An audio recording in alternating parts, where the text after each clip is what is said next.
The year is 1945. The Nazi war machine is crumbling. As fascist regimes all over Europe collapse, those who once looted and terrorized the continent now look desperately for any way to escape. For them, this war is over, but they are already laying plans for the next one. Have all the transfers been arranged? Yes, they have. The gold left Montenegro 2 weeks ago, and the currency was wired this morning. Everything has been taken care of. The documents? Hidden, where no one will ever find them. Good. Now let us depart before this place comes down around our ears.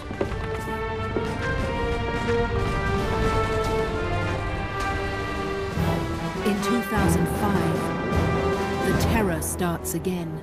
Now, where are those documents Patrick said he found in the basement? My God. This is incredible. But old hatreds still linger. Old mysteries remain unsolved. And old enemies may yet rise again to carry on their ancient battles, armed now with the tools of modern terror.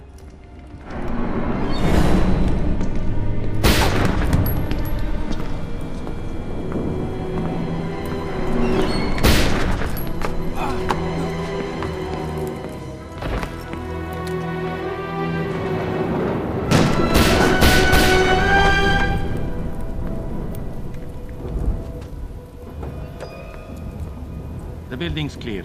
Are these the papers? Some of them. Not all. So what do we do now? We destroy them and leave. Then we wait for our next orders. Only one defense stands between the world and all the forces that threaten it. Rainbow. An international task force dedicated to combating terrorism wherever it arises. Consisting of the best counter-terrorism operatives the world has to offer. Rainbow is the most potent weapon in freedom's arsenal. Backed by the most sophisticated technology available and trained to the limits of human capability, Rainbow soldiers are our best hope in the war against terror. They may also be our last. Hello YouTube and welcome to Back to Graw and a very excited Goblin G. Now why am I so excited, I hear you ask? Could it be because next year we have the impending release of Rainbow Six Patriots? Hell no. I'm not really overly excited about that game, to be honest with you. I probably won't, in fact I will not be buying it, I've said that before on the forums. No, I'm very excited because I have found my old copy of Raven Shield along with the original and my Rogue Spear copies, but those two won't work on my PC, so I am on Raven Shield, which I think is the last good game in the Rainbow Six series. I think from Lockdown and the Vegas games, they are not really Rainbow Six games, they are pretty much bog standard shooters which were released under the Rainbow Six title, presumably to help with sales, because they bear no other similarity to the games and to the series whatsoever. That aside, I am very excited about this. For those of you who have not played a pre-lockdown Rainbow Six game, this is really what it's about. You have obviously the usual games modes to play, so your custom missions, multiplayer. I don't know if it's still up, but it's I'm gonna have to go and have a look at it. But sort of campaigns, if I go on here and click on campaign, start a new campaign, and we call it YouTube. There you go. We'll leave it on veteran and we will go hit start and we'll see what happens. So mission 1, Stolen Flame. Really what I want to do is talk about the game rather than actually play it at the moment. Operation Stolen Flame. The next video will be about playing. Terrorists have seized control of an oil refinery in Amway, Venezuela. They claim to have rigged the entire complex with explosives and are threatening to detonate them unless their demands are met. Your mission is to neutralize the terrorists. So immediately, there you go, that's our basic briefing. We've gone in and we've been told what's got to happen. We're going to an oil refinery and we've got to go and kill some badaders. You can go through Terrorists are demanding the end of deportation proceedings against a senior citizen named Peja. So he basically gives a bit more background on what's happening. Was a high-ranking official. Kevin What Sweeney. we're dealing with here is a lot of bloody dangerous amateurs sitting on top of a bounty. That's hilarious. These lads This are is what affiliated with UBI the people so-called think People's or Social thought Nationalist Party. English sound like. Booted from the far-right coalition for being too extremist. Neat trick. That's hilarious. A number of scraps with the police, usually after 7 or 8. Okay, alright, enough of that. That's hilarious, that accent's brilliant, gotta love it. Okay, so basically we're here. The first thing that we need to do is going into our team room, so we're going to click here. We don't want to use a predefined plan, because what I want to show is how much input you have in these games compared to what you have now. So we're going to click on there you go. So to start with, up here you can see these are our operatives. That's the amount of people that we get to choose from just for this. There's no, you're given three team members of different nationalities to make it a bit more Rainbow Sixy, and you know, like they did with Vegas. This is actually, you get to go through. There's people, all sorts of different nationalities. You can see the stats there on the right hand side.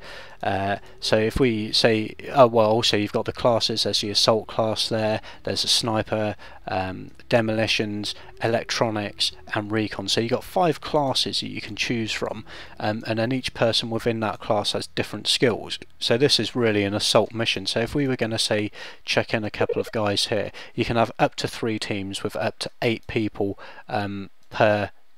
Up to 8 operatives split between 3 teams. So if we say have 3 guys in this team, and then we'll have another, I don't know, 3 guys in this team maybe, we'll check in, no we won't, we want some recon, so Jacobi.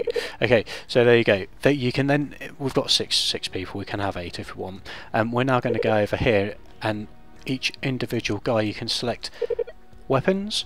We've got the list of SMGs, assault rifles, shotguns, sniper rifles, and LMGs. So all of these options, and this is just for individual characters, and the customization that you have. So here we can have a sound suppressor, we can have a mini scope on there, we can select his camo, change his colour of his camo, or give him heavy or medium, like heavy Euro.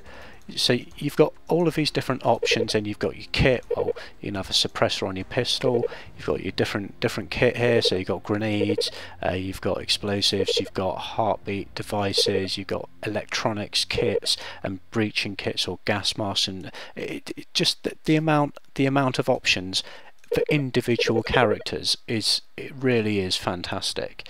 I'm not actually going to play now. I'm just because I want to just talk about this very briefly. So those are the options for our team. You then go on to the actual planning phase. Now half of your time in this game can be dedicated just to planning, your missions. It's phenomenal. It really is fantastic. These red boxes here, here and here, those are your insertion points. So those are the possible points that you can insert into the map.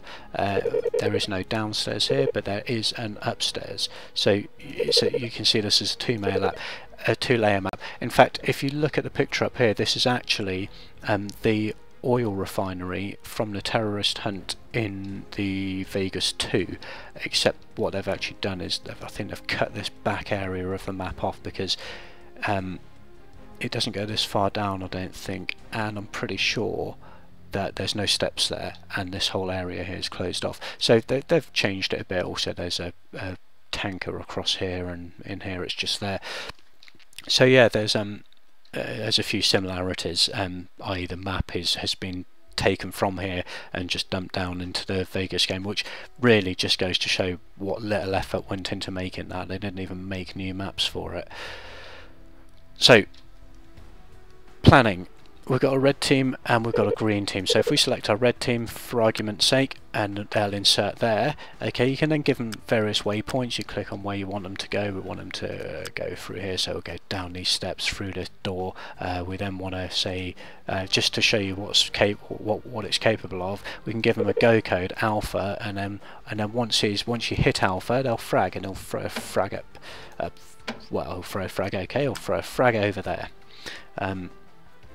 And then he'll move off and he'll go up here and he'll go and shoot this guy, and then he'll head over to these steps and he'll go up there and blah blah, and then eventually he'll come all the way through here, and he'll go down these ladders and down into the train yard, and then he'll run up here, and you can give them all you know, each individual point that you're clicking on, you can give them a different go code and a different job which you have to do for each go code. So for instance, our green team will go here and they will move off straight up here, and they'll go, say, to this door, okay, and they'll go there, they will wait for go code Bravo, and then they will frag into there, and then they'll follow it through, and they'll go round here, and they'll go up there, and they'll run round here, and they'll go to this door here, and then they'll have go code Bravo again because it's team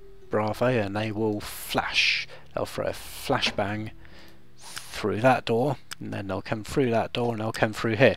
So I mean, you can see what's involved in the planning for this. I'm going scratching the surface, going through very basically on it, on what you can do before you go into the game. But really, I don't understand why we're not having games like this anymore.